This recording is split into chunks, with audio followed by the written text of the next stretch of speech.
All right, so for your warm-up, guys, you're supposed to write an equation for the amount of money Jaden, has on his card, R of X, as a function of the number of times he orders a meal, X. Recall, guys, that in order to write your equation, you need only two numbers. We need our slope, which tells us how our values are changing, and we need our initial value, which tells us the starting amount, or what we start with. Well, out of those two numbers, I'm gonna go ahead and find the initial value first. Well, to find the initial value first, we must know what are we talking about. Well, if we reread the problem, it says write an equation for the amount of money he has on his card. So we're talking about the amount of money Jaden has on his card. So the initial value would be the amount he has at the very beginning.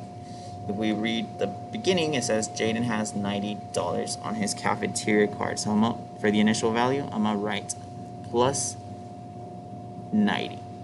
Now for my slope, that is how my values are changing, or more specifically, it's how the amount of money changes every time he orders a meal. So every time he orders a meal, it says $4.50 is deducted. So since it is being deducted, I'm gonna say it is negative or minus 450, or negative 4.5. So now we came up with an equation. And what are we gonna do with this equation? Well, guys, for that, let me tell you what today's lesson is all about. In today's lesson, guys, we will be solving equations by graphing. That means I'm gonna give you a situation. You're gonna come up with an equation for that situation. Then you're gonna solve that equation. That means I'm gonna give you a question such as this: how much money does Jaden have after buying 3 meals? That means I'll give you the X value, and using the graph, you gotta find the Y value, or the vice versa, the other way around. I'll give you the Y value, and you have to find the X value. So let's take a look at this example. So first, we're gonna go into Desmos. Make sure you just sign in with Google. And when you're in Desmos,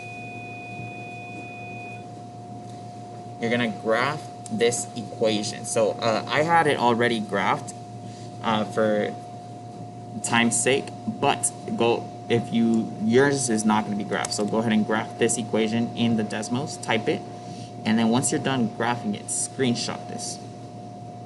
So once you take the screenshot, you can exit out, and let us begin. So you're gonna insert your screenshots that you took.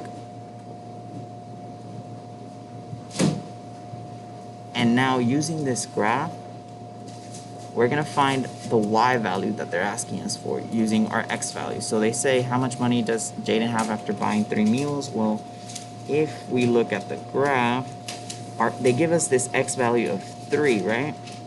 And all we have to do is find the Y value. And if we look at that, our Y value at this point right here is 75. So after buying 3 meals, Jaden has $75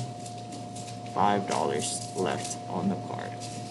Now, this is what we're gonna be doing. Sometimes we'll give you a Y and you gotta find the X, but nevertheless, if you need any more help, please just ask your teacher.